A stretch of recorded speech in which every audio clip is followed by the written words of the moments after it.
mo dúró ní àyín nínú ilé Olúwa mo dẹ̀ sọ ọ́ bí alásọtẹ́lẹ̀ sínú ilé tiyín náà pé ìwọ̀nba ọjọ́ tó kù kí 2017 kó palẹ̀ ẹrù rẹ̀ mọ́ kò ní rí yín dì mẹ́rù lọ, kò ní rí ohunkóhun mú nínú ilé yín, kò ní sọ ayọ̀ yín di ìdákúdà.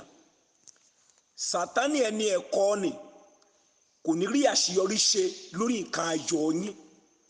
Ẹ ò ní pẹ̀ láwọn tí ó gba ìròyìn ìbànújẹ́ bí ọdún yìí ti ń parí lọ. Ẹ ò ní rí ogun ẹkún, ẹ ò ní rí ogun orò. Ẹ dákun ẹ gbà mí irú igbe yìí a ò ní ké nínú ilé yín. Ẹ ò ní pẹ̀lú ilé tí a ó bọ́ bàtà ọ̀fọ̀ sí ẹnu ọ̀nà rẹ̀. Àlọ yín àti àbọ̀ yín léyìí tó kù kí ọdún yìí ó parí ayọ̀ ló máa já sí. Áńgẹ́lì aláàbò tí í ṣiṣẹ́ ní Góṣẹ́nì ní àná yóò gba iṣẹ́ ayé yín ṣe, yóò gba ìjà yín jà. Búburú kan kò ní ṣubú lù yín, àrùn kárùn kò ní ráàyè nínú àgọ́ ara yín. Ẹ ò ní farapa, oòrùn tó ràn kò ní ṣọwọ́ òdì sí yín, afẹ́fẹ́ tó ń fẹ́ kò ní ṣọwọ́ òdì sí yín, ohun tẹ́ máa jẹ tẹ́ máa mu kò ní gbàbọ̀dè tì yín. Àwọn alápèpa ò ní mọ nọ́mbà yín, àwọn alápèta kò ní rí yín ta lọ́fà. Omi ò ní korò lẹ́nu yín, omi ayé ò ní korò mọ́ yín lára. Kí àṣẹ Olódùmarè kó gorí ẹ̀. Ọjọ́ péréte tó kù yìí nínú oṣù kejìlá kí ọdún yìí ó parí, ẹ ò ní pẹ̀ láwọn tó máa kàgbákò, ẹ ò ní pẹ̀ láwọn tó máa rugi oyin, ẹ ní rí ogun àkóbá, ẹ ní rí ogun àdábá. Ìṣẹ̀lẹ̀ tí ń dé bá ènìyàn tó ń raṣọ ọdún tí kì í lè bá wọn wọ̀ ọ́ kò ní ṣẹlẹ̀ sí ẹ̀yin náà. Ìṣẹ̀lẹ̀ tó mú kéèyàn ó ṣe oúnjẹ ọdún kó má lè bá wọn jẹ kò ní ṣẹlẹ̀ sí yín. Ẹ ní sórí ibú, ẹ ní sórí burúkú, ẹ ní rí wàhálà, ẹ ní rugi oyin. Ìṣẹ̀dá yín kò ní gbàbọ̀dè, nǹkan ayọ̀ yín ò ní sọnù. Àwọn tó ń farapamọ́ bánijà wọn ò ní rí yín mú o. Kí ààbò Ọlọ́run Olódùmarè kó wà lára yín. Mo fi ẹ̀jẹ̀ Jésù sàmì sẹ́yìn náà lára bí ẹ ti ń lọ. Búburú ò ní ṣubú lù yín.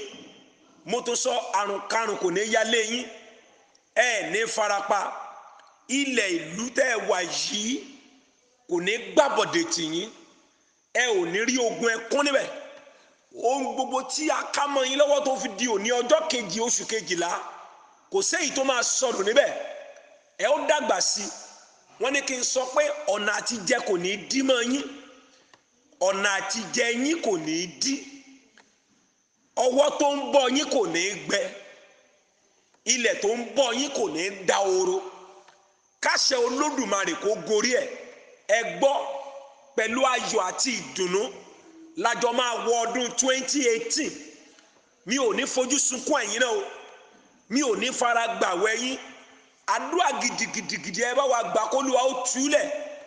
Mi ò ní bá wọn gbà lórí yín nítorí pé orí ọ̀fẹ́ Ọlọ́run yóò pọ̀ lórí ayé yín, yóò pọ̀ lórí iṣẹ́ yín, yóò sì pọ̀ lórí ẹbí yín ni Olúwa wí.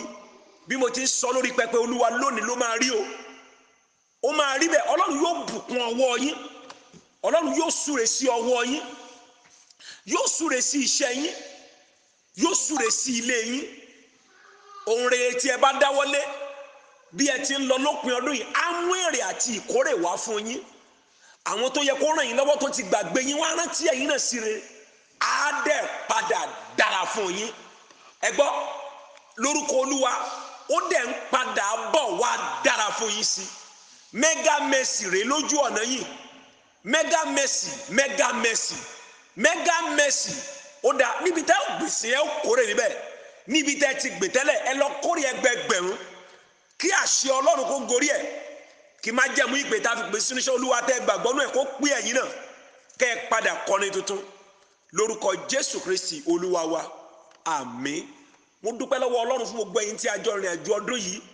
Mo sì ń gbàdúrà fún yín pé ẹ ò ní sọ nǹkan ayọ̀ yín nù. Ẹ̀yin tí ẹ nawọ́ sí wa, ẹ̀yin tí ẹ ti sọ ilẹ̀ iṣẹ́ ìránṣẹ́ Chapel of Power di ilẹ̀ bí tí ẹ ń san ìdámẹ́wàá sí. Ẹ wo àbùdí ní tómi òkun, àbùdí ní tómi ọ̀sà, orísun ìjẹ yín ò ní gbẹ. Bẹ́ẹ̀ bá tiẹ̀ ṣí tẹ́lẹ̀ lánàá nítorí Jésù ẹ ó ra àánú gbà. Ẹ wá gbọ́, Ọlọ́run tó ń tì lẹ́yìn yóò bá mi tì í lẹ́yìn láyé, ẹ ò sì ní mọ ìkorò. Ẹ̀yin tí ẹ ń dígbà fúrúgbìn sínú iṣẹ́ ìránṣẹ́ yìí, ẹ̀yin tí ẹ máa ń fi sacrificial seed yín ránṣẹ́, àtẹ̀yin tí ẹ kàn máa ronú ohun èlò tá a nílò láti gbéṣẹ́ Olúwa lárugẹ, àmọ̀rírì yìí o. Lẹ́tà ọpẹ́ wa sì ń bọ̀ lọ́dọ̀ yín.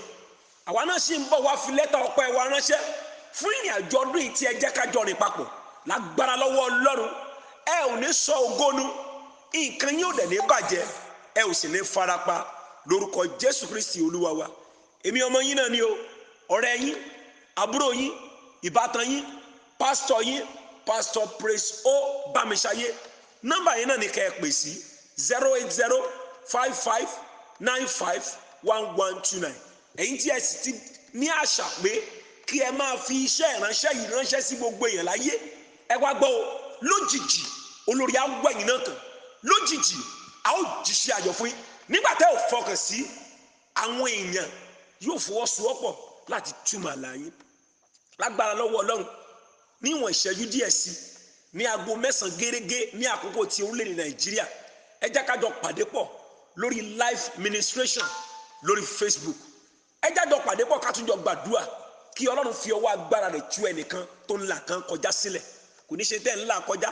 Ẹ bẹ́ẹ̀ bá ń pàdé lórí Facebook page mi Praise O Bámiṣayé. Ẹ bá ń pàdé níbẹ̀ ní aago mélòó? Ní aago 9 àárọ̀ yìí náà ni. Tó bá tún wá di ọ̀la Sunday aago 1 nìyẹn máa jẹ́. Mo wà nípínlẹ̀ Ọ̀yọ́ nígbà yẹn. Ẹ wò ó máa lágbára, ó máa nítumọ̀ nítorí ó máa bá ògòdé lọ́la yẹn ti Sunday. Ẹ rí i pé anointing oil wà lọ́wọ́ yín. Mo fẹ́ sọ̀rọ̀ àṣẹ sí, mo sì mọ̀ pé kò sẹ́ni nínú wa tí yóò farapa. Àlàáfíà ni fún yín. I love you and I will keep praying for you and keep praying with you. Má wàá gbàgbé pé Jésù ló mímì rẹ pàdé. Iṣẹ́ ìránṣẹ́ àdúrà Jésù ni àṣírí ẹ̀. Òun ló mú wa pàdé. Jẹ́ wá bí ọ́ ní gbólóhùn kan. Ǹjẹ́ lóòótọ́ ló ti fi gbogbo ayé rẹ jì fún Jésù? Gbogbo ohun tó o ní pátá, gbogbo ayé rẹ, ǹjẹ́ o ti fi jì fún Jésù? Má gbàgbé gbogbo tá a ní láyé yìí ló máa tán lọ́jọ́ kan. Wo custodian lásán la jẹ́. Ó dàálẹ̀ lọ́jọ́ kan. Èmi náà yóò dàálẹ̀ sórí fóònù ọwọ́ mi tí mo fi ń bá ẹ sọ̀rọ̀ yìí. Màá sọ́lẹ̀ lọ́jọ́ kan, àwọn míì ni ó máa lò. Bẹ́ẹ̀ náà ni ìwọ náà, gbogbo ohun tó kójọ láyé kò sí ètò òun lọ sọ́nù. Èyí tó ṣe pàtàkì jù ni pé kó wá tó di àkókò náà ní ìbápàdé pẹ̀lú Jésù máa tọ̀ ọ́ lẹ́yìn, nítorí àwọn tó bá tọ̀ ọ́ lẹ́yìn ni yóò láǹfààní àti rí ilé dé sí nígbà tí wọ́n bá díjú láyé. Jẹ́ ń bi ọ́, níbo bá díjú láyé yìí níbo ló yájú sí? Ṣé ìjọba ọ̀run náà ni? Làkàkà ṣiṣẹ́ tọ̀ kò lè délé. Mátíù orí 6 ẹsẹ̀ 23, Matthew chapter 6 verse 3. Ó ní ẹ tètè kọ́kọ́ wá ìjọba Ọlọ́run àti òdodo rẹ̀, gbogbo ohun tó kù la ó fi kún. Pàǹtó bá ń ṣe tì láàárọ̀ yìí, yẹ ara rẹ wò. Ṣé o wà lójú ọ̀nà? Ṣé o ti rí ìjọba Ọlọ́run gbámú? Ṣé o ti rí òdodo rẹ̀ gbámú? Ṣé o sì ń lójú ọ̀nà? Bó o bá ti rí ní ìdáhùn tó péyege tó yanrantí sí ìbéèrè mi, oòrùn tó wà lójú ọjọ́ tó aṣọ sáàgbẹ, ó sì lè ṣàtúnṣe lónìí nítorí pé aláàánú ni Ọlọ́run. Bí o sì ti ń ṣe léyìí yóò dára fún ẹ. Bóyá fún àdúrà tàbí ìmọ̀ràn tàbí ìgbésẹ̀ tẹ́ fẹ́ gbé lórí ìrìn àjò yín láyé, ẹ pè mí sórí aago yẹn náà ni bí mo ti sọ fún alẹ́ kan 08055951129. Tẹ́ bá pè tí ì bá gbé, iṣẹ́ pọ̀ níbí. Nígbò bá yá tẹ́ bá ti ń pè, màá láǹfààní láti gbé tàbí kẹ́ ẹ fi àtẹ̀ránṣẹ́ text message ránṣẹ́ sí mi ní lórí tẹ́ fẹ́ kájọ sọ̀rọ̀ lé lórí. Màá sì wáyé fún yín, á sì jọ sọ̀rọ̀, á sì jọ gbàdúrà, á sì dára fún yín. Ẹnìkan nínú yín ní pàtàkì jùlọ yín tẹ́ ń gbọ́ mi lọ́wọ́lọ́wọ́, ìrìn àjò 2018 Olúwa ní kí n sọ sáyé yín pé ó máa gbé yín. Tí ẹ bá gbàgbọ́, ẹ ṣe àmì ńlá méje.